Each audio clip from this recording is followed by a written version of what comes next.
Assalomu alaykum hurmatli o'quvchilar.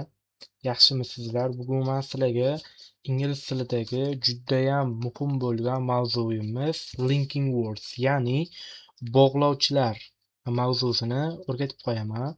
Bu mavzu sizlar uchun nimaga kerak bo'ladi? Bu mavzu sizlar uchun ingliz tilida birorta hikoyanimi, birorta vaziyatnimi, birorta hodisanimi kimgadir aytib berayotgan vaqtingizda vaqtini ketma-ketlikda bitta hodisani ketma-ketlikda sodir bo'lganligini ifodalab aytib berish uchun judayam muhim bo'lgan struktura va so'zlar hisoblanadi. Xo'p, masalan, hech ingliz tilida yoki o'zbek tilida birorta hikoyami yoki hodisami kimgadir aytib berayotgan paytingizda adashib qolishingiz mumkin. Bitta narsa sodir bo'lgandan ikkinchisi sodir bo'lishi haligi ketma-ket bo'lib kelmasligi mumkin aytib berayotgan paytingizda. Shu paytda sizga birinchidan, ikkinchidan, uchinchidan keyin shunaqa sodir bo'ldi degan so'zlarni ishlatishingiz kerak bo'ladi. O'zbek tilida biz o'zimiz bilmagan holatda tabiiy ishlatamiz bu so'zlarni, lekin ingliz tilida biz o'zimiz ona tilimiz bo'lmagani uchun ingliz tilida ishlatolmaymiz. Shuni ishlatishni o'rganib olsak, keyingi darslaringizda, imtihonlaringizda, speakingga kirganingizda oson bo'ladi. Okay, boshladik. Masalan, siz ertalab uyqudan turganingizda, when you wake up in the morning, you don't do everything at the same time, right? Siz har bir narsani bir xil vaqtda qila olmaysiz, qachonki ertalab turganingizda, to'g'rimi? Birinchili o'rinda siz uyqudan turasiz. Mana do'stimiz uyqudan turyaptilar. Ikkinchidan tishlaringizni yuvasiz, to'g'rimi? Keyin tishlaringizni yuvasiz. Undan keyin nonushta qilasiz, to'g'rimi? Nonushta qilib bo'lgandan keyin agar maktabga chiqsangiz yoki universitetga borsangiz, universitetga oladigan narsalaringizni tayyorlaysiz. Bu ish harakatlar ketma-ket kelyapti va ketma-ketlikda tasvirlash uchun biz first of all, then, after that, before so'zlarini ishlatdik, to'g'rimi? Bugun biz o'rganadigan so'zlarimiz asosiy when, as soon as, while, as, just, mana shu qatordagi barcha so'zlarni ma'nosini va qanday qilib ishlatilishini o'rganamiz. By the end of this lesson, you will be able to describe events step by step, tell stories, and organize your ideas in a clear time sequence. Bu darsimiz tugagandan so'ng siz hodisalarni birma-bir, qadamma-qadam tasvirlab bera olasiz. Okay? Xo'p. Bizda conjunctionslarni bog'lovchilar deyiladi. Aytganimdek, o'sha linking wordslarni, okay? Time and sequence, vaqtni ketma-ketligini aytiladi, okay? Birinchi o'rinda when, as soon as. Bu qachonki ikkita ish harakatini ifodalayotgan paytimizda ishlatamiz bu haligi qo'shimchalarni. When alohida, as soon as alohida. Bizda as soon as da biroz farqi bo'ladi. As soon as nimadir narsa sodir bo'lishi bilanoq shu ishni qilaman deyish uchun aytiladi. Masalan, as soon as I, mana boshda kelyapti. As soon as I learn English, I will go to America. Ingliz tilini o'rganib bo'lishimga Amerikaga ketaman. Okay? When I finish memorizing these words, I will tell them to my teacher, right? Qachonki bu when gapimizda qachonki bo'lib tarjima qilinadi. Qachonki bu 100 ta so'zlarni yodlashdan to'xtaganimda, yodlab bo'lganimda, ularni o'qituvchimga aytib beraman bo'lyapti. Qachonki bu ish tugaganda bu ish qilaman bo'libdi. When'dagi gap bizda past present simple'da kelyapti. Qachonki tugatsam bu ish sodir bo'ladi deb aytilibdi. Okay? When finish 100 words, keyin nima bo'ladi? keyin will tell to teacher, right? Birinchi o'rinda 100 ta so'z yodlab bo'lish kerak, keyin o'qituvchiga sizga aytib berish kerak. Bular ketma-ketlikda kelibdi bu gapda, hodisalar, okay? While, when, as. Bizda while, whenni ikkita gapni bir-biriga bog'lash uchun ishlatamiz asosiy. Va bu ikkita ish harakat teng sodir bo'layotgan bo'ladi, okay? While she was baking bread, her son fell on the ground. U non yopayotgan paytda o'g'li yiqilib tushdi.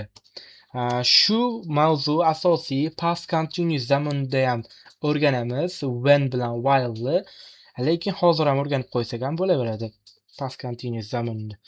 While asosan while'li gapda past continuous gap keladi. Birinchi past continuous, ikkinchi mana verguldan so'ng bu yoqdagi gap keladi. Endi men sizlarga bularni qanaqa qilib ishlatilishini o'rgatsam, while they were playing football, John broke his leg. Qaranglar. Break emas, broke bo'ladi. Bu yog'i ikkinchi gap past simple da keladi. Ular futbol o'ynayotgan paytda Jon oyog'ini sindirib oldi. Mana bu ish harakati sodir bo'layotgan bo'lgan, oldindan sodir bo'layotgan bo'lgan, lekin mana ish harakati bu futbol o'ynashni to'xtatib qo'yadi. Chunki Jon oyog'ini sindirib olgan bo'ladi. Okay? Shu paytda ishlatamiz while'ni, whenni qachonki whenni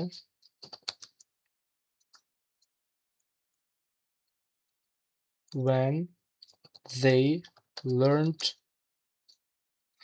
they learned Chinese,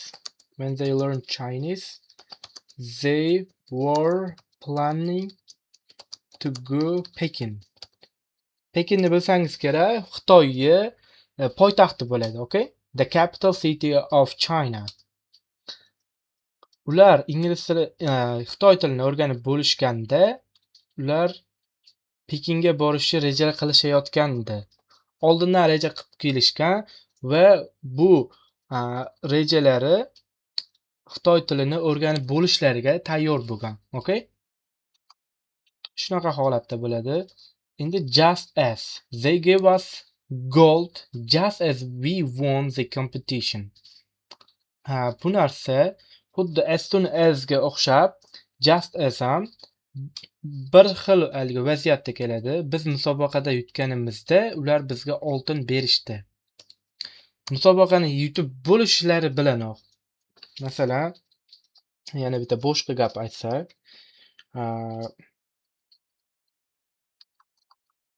I got a grant from Harvard just as I received a high SAT score. Bu gapimizda just as men Harvard universitetidan grant oldim. Qachonki SAT balim yaxshi chiqishi bilanoq. SAT balim yaxshi chiqishi bilanoq Harvarddan grant yutib oldim. Anglatgan bo'lsangiz as soon as ga o'xshab ketadi, just as ham. One thing after another. Then after that, afterwards dani darsni boshida bilsangiz ishlatdik.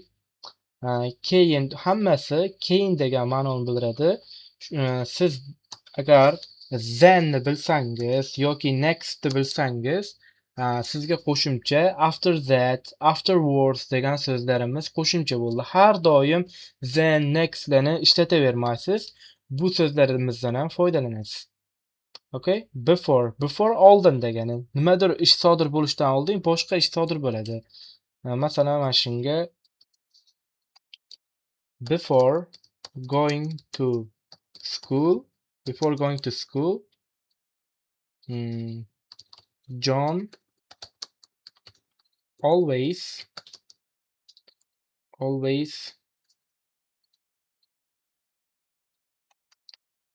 play football with neighborhood children.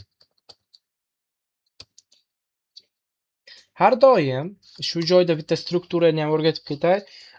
Before'dan so'ng agar fe'l ishlatmoqchi bo'lsangiz, fe'lga har doim verb ing qo'shib qo'yishingiz shart bo'ladi.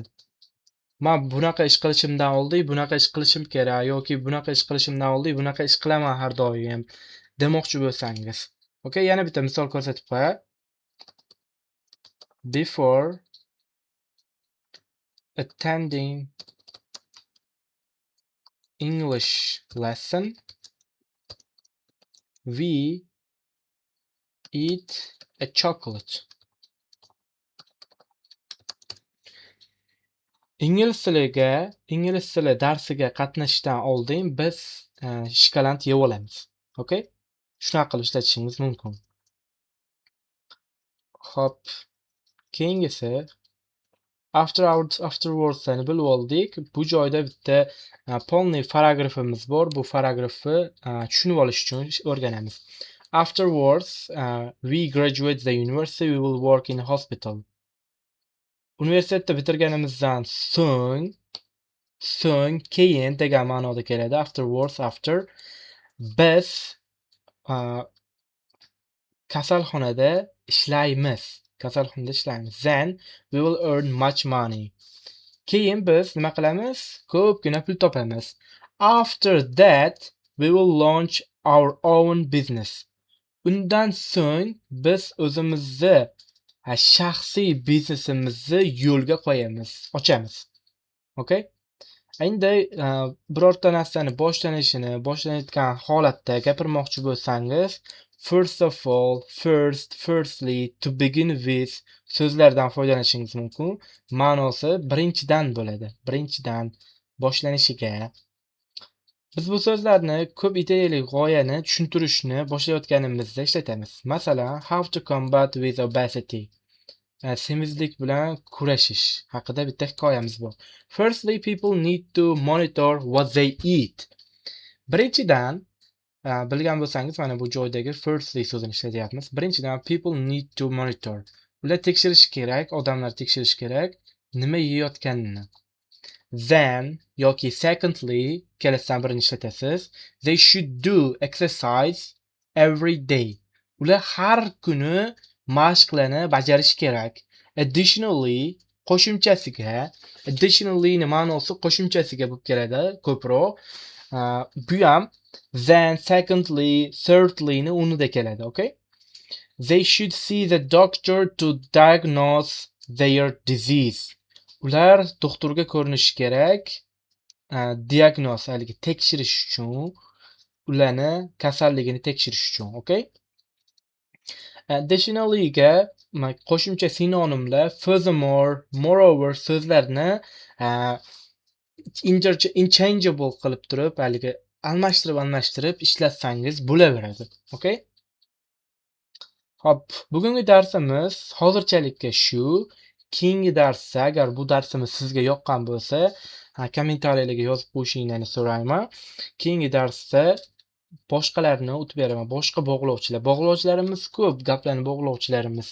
Biz asosiy hozir 20%, 10% larni o'tdik. Mana bu joyda yana boshqalar bor. Addition and contrast. Okay? Bu mavzularni men o'zim polniy strukturalashtirib kitob qilib chiqqanman. Agar kursimizda qatnashmoqchi bo'lsangiz, onlayn kursimizda qatnashmoqchi bo'lsangiz, kommentariyaga plus belgisini qo'ying yoki bo'lmasam kitobimizni sotib olmoqchi bo'lsangiz, kitob deb yozib qo'ysangiz, biz sizga bog'lanamiz. Okay? Rahmat sizlarga qatnashganingiz uchun darsimizga. Agar darsimiz qiziq bo'lsa, kommentariyalarga yozishingiz mumkin. Birorta savollaringiz bo'lsa, javob berishga har doim tayyorman.